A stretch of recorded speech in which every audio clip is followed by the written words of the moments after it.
when his desire isn't about love, but escape. He looks for you at night. Send messages full of desire. Talk about the body, the desire to see you. It feels intense, it feels real. But when the sun rises, it disappears, and you stand there, wondering, why does he only want me like this? Why do you never talk about the future? Never ask how my day was? Never really want to know me? The answer may hurt more than you think, because maybe he's not running away from you. He is running away from himself. What about you? You've become the perfect anesthetic. Carl Jung said that uncontrolled desire is the shadow screaming for attention. When a man looks for you only by the body, he is not seeing you. He is plugging an internal hole that even he does not know exists. And the scariest thing? You may be feeding his own emotional prison, and yours. In this video, I'm going to show you the 8 signs that his desire is not love. It's escape, and how recognizing this can save your heart from a never-ending cycle. 1. The ghost who appears at night. Have you ever noticed how it always appears at the same times? After 10 at night, when the world slows down and silence weighs down. The message arrives loaded with intention, the kind you feel before you even read it. He wants to see you, touch you, be close.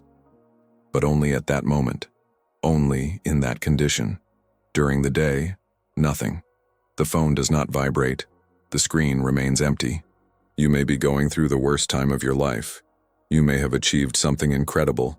You may simply exist, and it won't be there. His presence is conditioned by darkness, by the time when consciousness lowers its guard and impulses gain strength.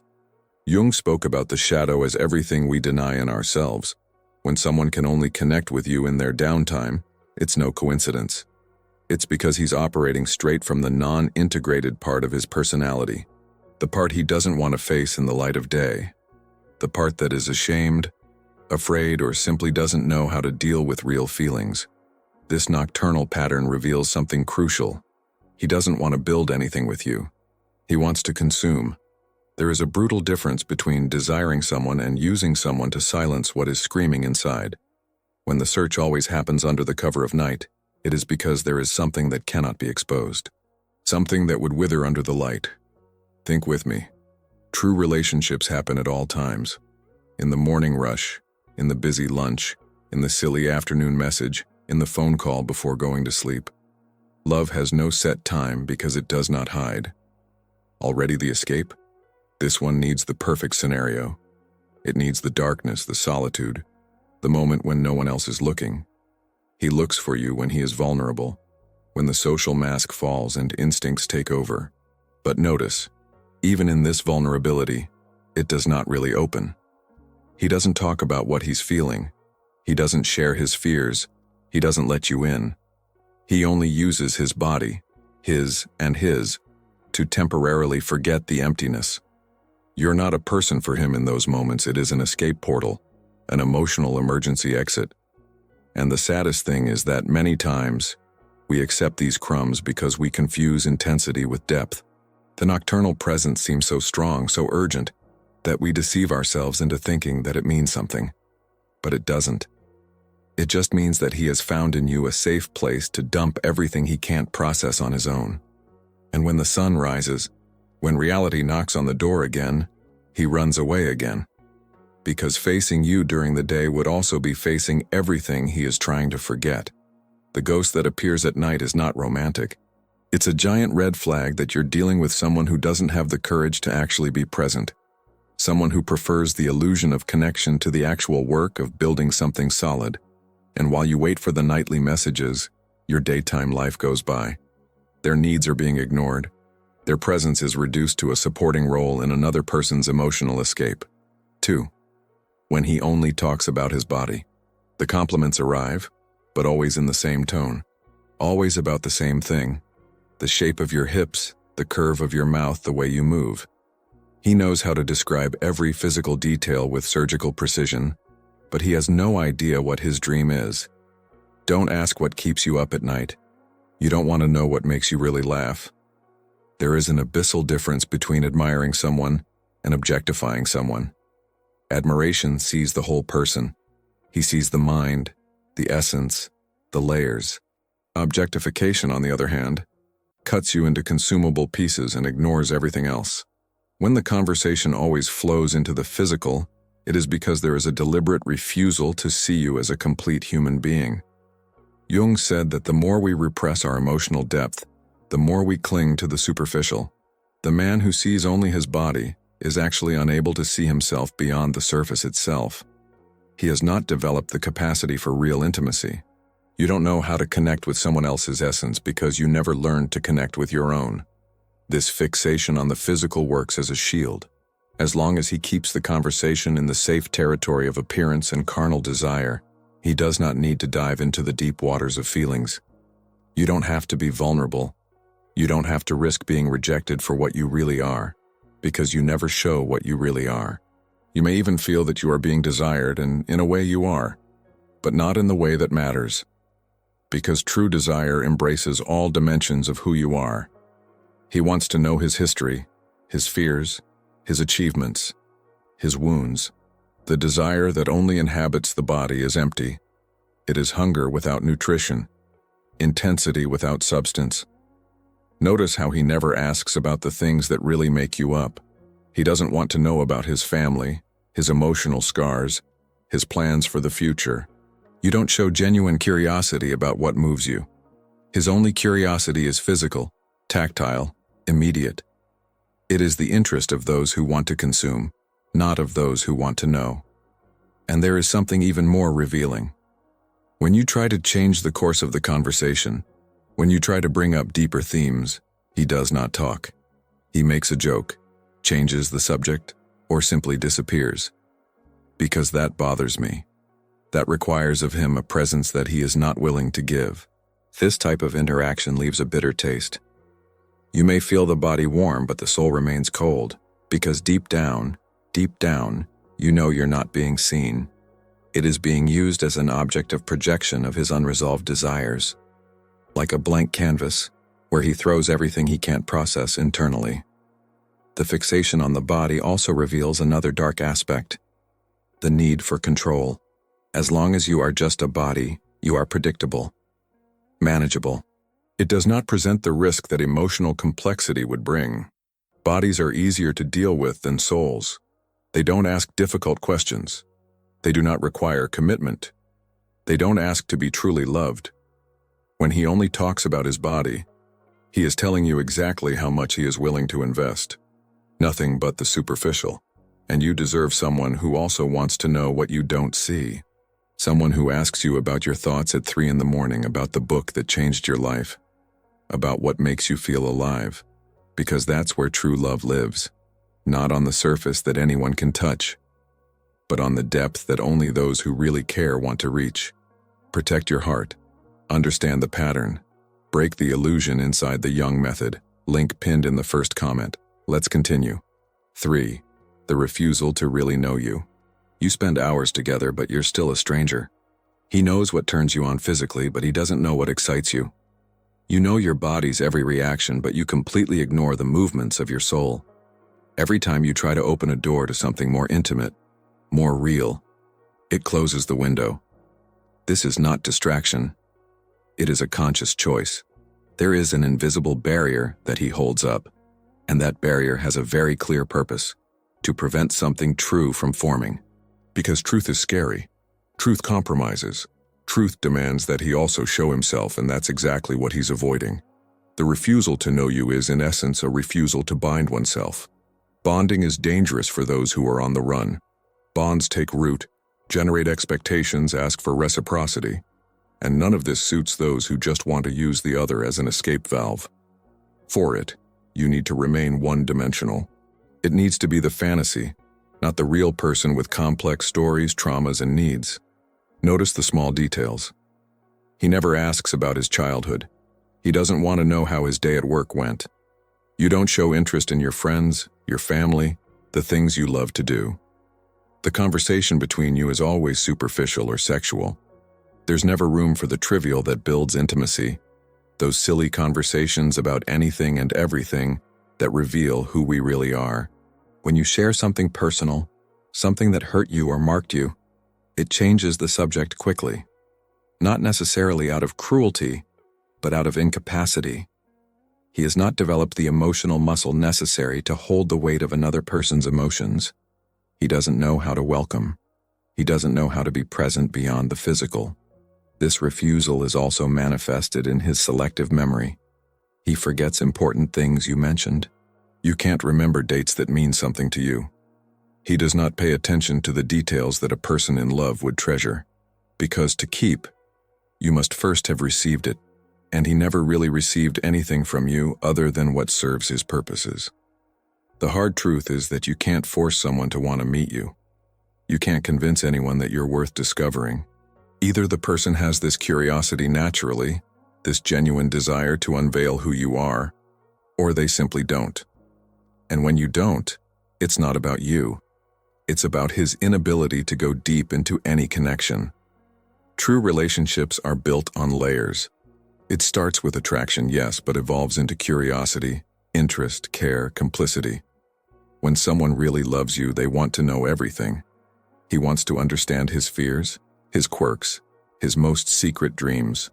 He wants to learn to read you, to notice when you are bad even though you say you are well, to know the silences that speak louder than words. But with him, none of this happens. You remain a convenient stranger, someone he can look for when he needs it, but who doesn't take up real space in his life. It is not in the plans, in the conversations with friends, in the projections of the future. You are present in the absence. You exist only to fill his momentary voids. And the worst of all is that while he refuses to meet you, you fade away. She keeps parts of herself.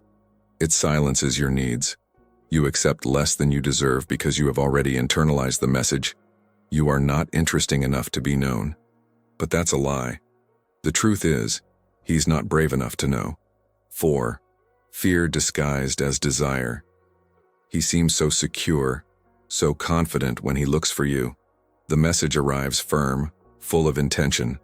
He knows what he wants, or at least that's what it seems. But if you look beyond the surface, you'll realize it's not security.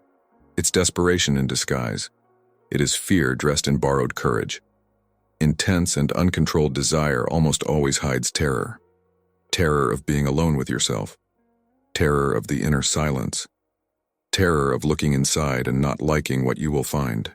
Then it runs to you, to the touch, to the distraction, to anything that takes you out of the confrontation with your own existence. Notice how his desire never brings peace. It brings urgency, anxiety, almost agony. It is not the quiet desire of someone who wants to be close to someone they love. It is the desperate desire of those who need to run away from something. He's not going in your direction. It's running away from yourself, and you've become the escape route. There is a brutal difference between wanting someone and needing someone as an anesthetic. Wanting is born of abundance, admiration, conscious choice. Needing is born of emptiness, panic, unresolved dependence. When he looks for you, it's not you he looks for. It is the temporary relief that his presence provides. This kind of desire is insatiable, because no matter how many times it comes to you, the inner hole is still there. Nothing that happens between you really fulfills. It's like trying to quench your thirst by drinking salt water. The more you drink, the thirstier you feel. It always comes back because the effect wears off quickly. And when it passes, the fear returns even higher. His fear can have many faces. Fear of real intimacy, of being abandoned, of not being enough, of losing control, of getting old, of failing. It doesn't matter what the name of the animal is. What matters is that he never looked this fear in the eye. He never sat down with his own pain and said, "I'm here, let's talk." He preferred to run, and you became part of the escape route. Also notice how he is never really present even when he is physically close. Eyes wander. The mind is somewhere else. It is there in the body, but absent in essence. Because true presence requires courage. It requires you to let the masks fall and show yourself vulnerable. And vulnerability is exactly what he fears most. The desire that is born of fear has another revealing sign. It is exclusionary. He doesn't want you whole. He wants only the part that relieves him. He doesn't want his complexity, his contradictions, his bad days. He wants the edited version, the fantasy that works as medicine. Because the real person with all its nuances would be too complex for him to deal with, considering that he can't even deal with himself. And there's something cruel about this game. While he uses you to escape his fear, you develop your own fears. Fear of not being enough. Fear of being abandoned. Fear of never being truly loved. You squirm to be what he needs, not realizing that what he needs is not you. It's therapy. It is self-knowledge. It's the courage to stop running. The question was never about you not being desirable. It's about him being unable to desire healthily. Because healthy desire builds bridges, approaches, creates genuine intimacy. On the other hand, the desire that is born of fear destroys. Away. He uses the other as an escape tool and then discards when the effect wears off. And you deserve better than being someone's emotional painkiller. 5. You as medicine for his pain. Have you noticed how he always appears in his worst moments? When something has gone wrong at work, when you're feeling lonely, when life is heavy. He doesn't look for you on good days. It does not share victories. It doesn't call you to celebrate. His presence in your life is conditioned by his pain. That should tell you everything. You are not a partner. It is a bandage, something he applies on top of the wound to stop the temporary bleeding. And when the pain eases, when the crisis passes, it puts you aside until the next time you need relief again. There is a clear pattern. It disappears when it is good and reappears when it is bad. And you, wanting to help, wanting to be important to someone, accept this role. He opens the door every time. It offers lap, body, presence, without realizing that it is being consumed, not loved. Without noticing that he reduced you to a function. Think about how he interacts with you. It never asks how you are. He does not show genuine interest in what is happening in his life.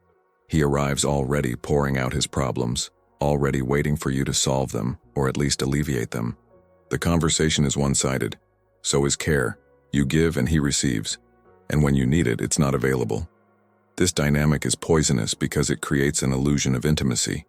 You think, he trusts me, he shares his things with me. That means something. But it doesn't. He's not sharing, it's unloading. And there is a huge difference between opening your heart and using someone as an emotional dump. True love is reciprocal. There is exchange, there is balance, there is mutual interest. Both care, both receive care. In this situation, you are the permanent nurse of someone who does not even recognize that they are sick.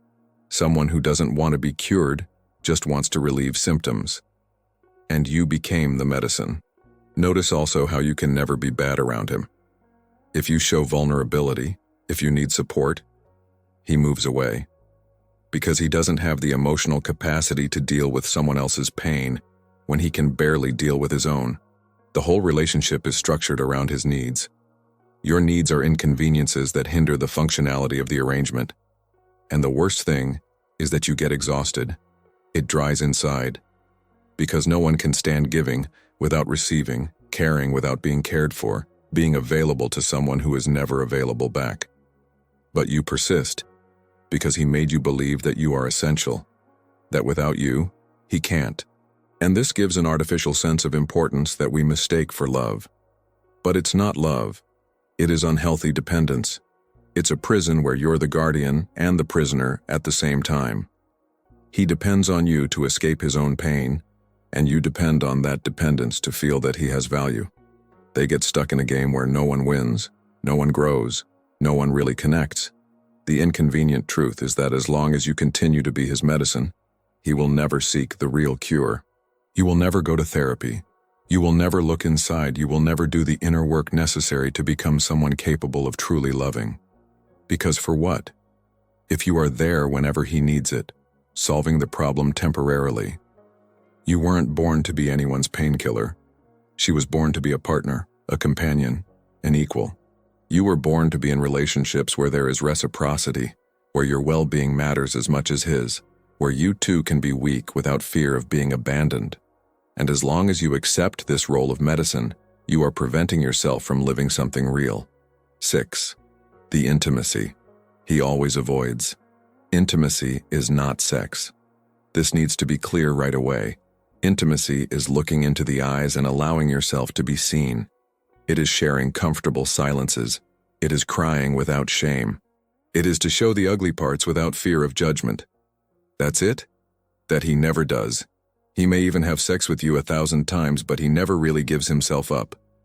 There is an invisible wall between you that he makes a point of keeping intact. Every time something starts to get too deep, he retreats. He makes a joke to break the mood, change the subject. It creates physical distance, because emotional intimacy terrifies him in a way that nothing else can. Notice how you can spend hours together, but you leave feeling like you don't know him. He doesn't tell childhood stories. It doesn't talk about dreams, fears, regrets. It keeps everything on the surface, safe, controllable. He performs closeness, but does not deliver presence. They are completely different things. The avoidance of intimacy also appears in the way he deals with conflicts. When any discomfort arises, any friction, he runs away. It does not. He doesn't talk. It simply disappears until the problem is swept under the rug. Because resolving conflicts requires vulnerability. It requires admitting mistakes. It requires negotiating needs. And all of this is too intimate for him. Also observe the moments after sex. Instead of proximity, there is distance. He doesn't hug you, he doesn't talk, he doesn't prolong the connection. He is already thinking about leaving, he is already creating distance again. Because that post-moment is dangerous. It's when the defenses are down, when something real could happen. And he cannot allow it. This escape from intimacy is not accidental. It is strategic. Maintaining emotional distance means maintaining control. It means not making yourself vulnerable to rejection, abandonment, disappointment. If he never really gives himself up, he can never really get hurt. It is a protection, but it is also a prison that prevents him from experiencing true love, and you realize it little by little. She realizes that she has never met his family. That was never really integrated into his life. That there is always a separation between what you have and the rest of his existence. You inhabit an isolated compartment, never the whole. Because allowing you to really enter would be allowing intimacy. And that is out of the question. The lack of intimacy is also revealed in the conversations. Everything is shallow. You never talk about existential fears, about the meaning of life, about the pain you carry. Everything remains at the superficial level of comments about the day, about external things, never about the internal universe of each one. Because going deep would be intimate, and intimate is precisely what he avoids. The saddest thing is that you can be physically close to him and emotionally miles away. You may know his body better than he does, but have no idea who he really is. Because he never allowed it. He never opened the door. He never trusted enough to take off his armor. You deserve someone who isn't afraid of intimacy. Someone who wants to know you in the details, in the silences, in the imperfections. Someone who allows himself to be known too with all the flaws and weaknesses, because it is in true intimacy that the possibility of transforming love resides. And by refusing this, he is offering you only a shadow of what a relationship can be. 7. The standard that never changes. It's been months, maybe years, and everything remains exactly the same. He appears in the same conditions, with the same excuses, offering the same crumbs. You hope that something will evolve, that it will finally be ready for more, but nothing happens. The pattern repeats itself with mechanical precision. This stagnation is no accident, it's choice. Because changing would require effort, self-reflection, a genuine desire to be different. And he has none of that. He is comfortable in the current dynamics, it works for him. You are available when he needs it, you don't demand real commitment, you accept the conditions. Why would he change? Look back. How many times have you thought, now it's going to be different? How many times has he given subtle signs of change and you have clung to them as a lifeline? But then everything went back to normal. The pattern has resumed. Because those moments of apparent change were only superficial variations of a theme that always remains the same. The brutal truth is that people only change when the pain of staying the same becomes greater than the pain of changing. As long as the current arrangement works for him, as long as you continue to accept it, he has no incentive to evolve. He is getting what he wants without having to give anything in return. It's the perfect deal from his point of view.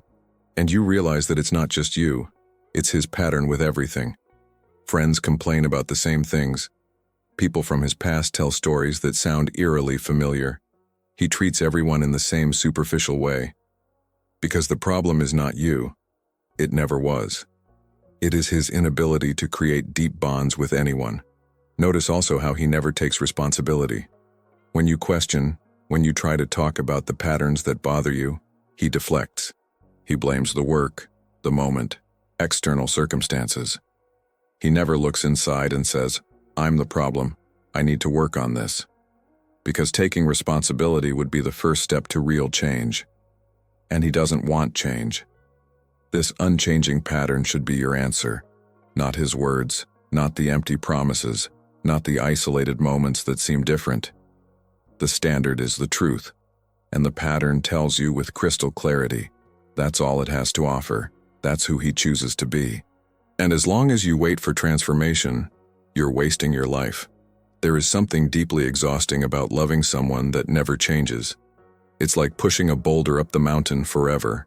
You make an effort, you give, you hope, you believe. And the next day, the stone is in the same place. All his effort was of no use. Because he doesn't want to climb the mountain, he is satisfied in the valley.